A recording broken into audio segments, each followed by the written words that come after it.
여러분, 안녕하세요. 오늘은요, 진짜 전혀 상관없어 보이는 두 역사적인 사건이 있거든요. 근데 그 사이에 아주 그냥 기가 막힌 연결고리가 숨어 있다는 이야기를 좀 해보려고 해요. 자, 이 흥미진진한 수수께끼, 저랑 같이 한번 풀어보실까요? 자, 여기 15세기에 만들어진 우리 글자 훈민정음이 있습니다. 그리고 19세기에 나온 어마어마한 백과사전, 임원경제지가 있고요. 아니, 이 둘 사이에 도대체 대책 무슨 상관이 있다는 걸까요? 보세요. 이 두 가지 위대한 결과물 사이에는요, 무려 400년이라는 시간이 흘렀어요. 400년? 정말 엄청난 시간차죠? 바로 이 어마어마한 간격 때문에 이 둘을 잇는 연결고리가 있다는 게 더 신기하고 궁금해지는 거죠. 자, 그럼 이 미스터리를 풀 첫 번째 열쇠를 알려드릴게요. 그건 바로 자연이라는 경전을 읽는다는 철학이에요. 그러니까 이 두 가지 결과물 모두 옛날 책에만 매달린 게 아니라 우리 눈앞의 세상을 직접 관찰하는 것에서 시작했다는 아주 중요한 공통점이 있는 거죠. 우선 19세기의 서유구라는 분부터 한번 볼게요. 이분이 자연경이라는 개념을 딱 내놓습니다. 이게 뭐냐면 옛 성인들이 쓴 책보다 지금 바로 우리 눈앞에 있는 이 살아 숨쉬는 자연이야말로 진짜 배기, 원본 경전이라는 거예요. 와, 정말 대단한 생각 아니에요? 자, 근데 여기서부터가 정말 재밌어요. 놀랍게도 400년 전 훈민정음을 만들었던 사람들도 똑같은 방법을 썼다는 겁니다. 그분들도 자연이라는 이 커다란 책을 펼쳤는데 그중에서도 가장 먼저 읽기 시작한 부분이 뭐였냐면 바로 우리 몸, 인체라는 책이었던 거죠. 이거 한번 보세요. 우리가 기역이라고 하는 이 기역자음 있잖아요. 이게 사실은 혀뿌리가 목구멍을 막는 그 모양을 그대로 본뜬 거예요. 그리고 여기서 소리가 더 세지면 크가 되죠? 그 원리를 획을 하나 더 긋는다는 아주 간단한 규칙으로 표현한 겁니다. 이게 그냥 만든 글자가 아니라 우리 몸에 대한 엄청나게 정밀한 과학적 관찰, 그리고 체계적인 디자인의 산물이라는 거죠. 자, 이렇게 우리 몸이라는 책을 다 읽고 나서 이제 시야를 확 넓힙니다. 모험을 만들기 위해서였죠. 그들이 다음으로 펼친 책은 바로 우주라는 훨씬 더 거대한 책이었습니다. 바로 이겁니다. 이게 핵심이에요. 한글의 모든 모음은요, 딱 세 가지로 다 설명이 돼요. 하늘을 뜻하는 점, 아레아라고 하죠. 그리고 평평한 땅을 뜻하는 마지막으로 그 사이에 우뚝 선 사람, 이 세 가지 기본 요소를 조합해서 모든 모음을 만든 겁니다. 와, 글자 하나에 세상의 모든 것, 즉 천지인을 담아낸 거예요. 정말 대단하지 않나요? 자, 첫 번째 키워드가 관찰이었다면 이제 두 번째 키워드로 넘어갑니다. 바로 행동이에요.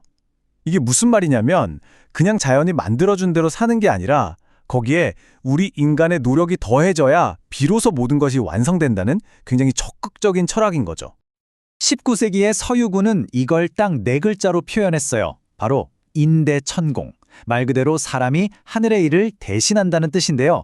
그러니까 자연이 좀 부족하게 만들었거나 한계가 있으면 그걸 그냥 받아들이는 게 아니라 우리 인간의 지식과 노력, 기술로 적극적으로 개선하고 극복해야 한다는 겁니다. 정말 강력한 실천 철학이죠.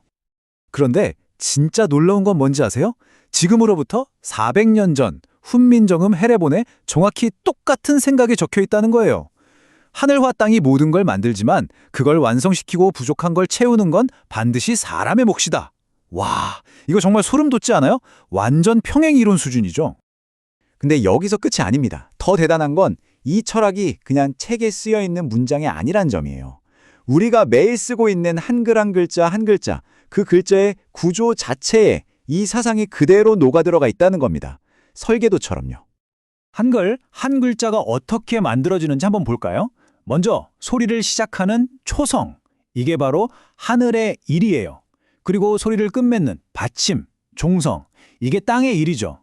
그럼 그 사이에서 하늘과 땅을 연결해주고 하나의 완전한 소리로 만들어주는 가장 중요한 역할은 누가 할까요?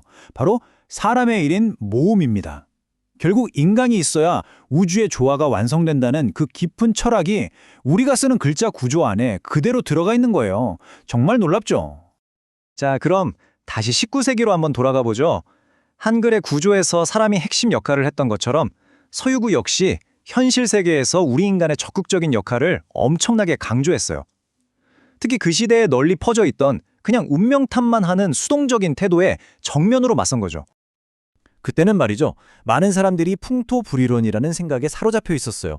아, 저 외국 작물은 우리나라 땅이랑 기후에 안 맞아. 안 되는 건 안 돼. 이런 식이었죠.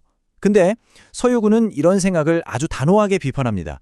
그거 다 일하기 싫은 사람들 핑계다. 라고요. 그리고 그 대신 우리 인간의 노력으로 얼마든지 한계를 넘어설 수 있다는 인대천공의 정신을 내세운 겁니다. 그리고 서유군은요, 바로 이 인대천공의 정신을 몸소 실천하는 사람들을 뭐라고 불렀냐면 호사자라고 불렀어요. 사실 이 호사자라는 말이 원래는 쓸데없이 일 벌이기 좋아하는 사람, 약간 이런 부정적인 뜻이었거든요. 근데 서유구가 이 단어의 의미를 완전히 뒤집어서 세상을 바꾸는 혁신가라는 아주 긍정적인 의미로 재탄생시킨 거죠. 그럼 이런 호사자, 즉 혁신가들은 구체적으로 어떤 사람들이었을까요? 예를 들면 이런 거죠. 고구마나 사탕수수처럼 새로운 작물을 들여와서 다들 안 된다고 하는 척박한 땅에서도 끝까지 방법을 찾아내서 성공시키는 사람, 또 새로운 기술을 도입해서 생산량을 확 늘리는 사람. 한마디로 여기는 원래 안 돼 라는 그 낡은 생각의 벽을 그냥 부숴버리는 사람들이었던 겁니다. 자, 이제 거의 다 왔습니다. 400년이란 시간을 뛰어넘어서 울려 퍼진 이 거대한 지성의 메아리, 이걸 한번 쫙 정리해 볼게요. 이 두 위대한 업적이 공유했던 철학이 과연 오늘날 우리에게 어떤 큰 그림을 보여주는지 같이 한번 확인해 보시죠. 네, 이 표를 보시면 한눈에 정리가 되죠. 자연을 직접 읽는다는 태도. 이게 15세기 한글 창제 때는 우리 몸과 우주를 관찰해서 글자를 발견하는 방식으로 나타났고 19세기 백과사전에서는 자연경이라는 철학으로 이어졌어요. 그리고 인간이 마무리를 짓는다는 이 두 번째 철학은요. 한글에서는 사람이 있어야 소리가 완성되는 구조로 서유구에게서는 인간의 노력으로 자연의 한계를 극복하는 인대천공 정신으로 똑같이 구현된 겁니다. 정말 놀라운 평행선이죠? 그러니까 이 기가 막힌 일치점은요. 그냥 우연이 아닌 거예요. 이건 과학이랑 철학을 따로 떼어놓고 보지 않았던, 또 관찰에서 그치는 게 아니라 반드시 행동으로 옮겼던 아주 통합적인 세계관을 보여주는 거죠. 말하자면 우리 지성사의 깊은 곳에 흐르는 DNA 같은 거라고 할 수 있겠습니다. 결국 이 400년을 관통하는 메아리가 우리에게 들려주는 가장 중요한 이야기는 바로 이겁니다. 인간은 그저 자연에 휘둘리는 수동적인 존재가 아니다. 우리는 자연과 함께 이 세상을 만들어 나가는, 없어서는 안 될 필수적인 파트너다. 라는 위대한 깨달음인 거죠. 자, 그렇다면 이 위대한 지적 유산은 오늘을 사는 우리에게 어떤 질문을 던지고 있을까요? 인공지능이 모든 걸 바꾸고 있는 지금 이 시대에 우리 앞에 놓인 새로운 하늘의 일은 과연 뭘까요? 그리고 그 일을 완성하기 위해 필요한 우리 인간만의 특별한 손길은 또 무엇일까요? 어쩌면 이 질문에 대한 답을 진지하게 고민해보는 것, 그게 바로 400년 전의 깊은 지혜를 오늘 여기로 가져오는 가장 중요한 일이 아닐까 싶습니다.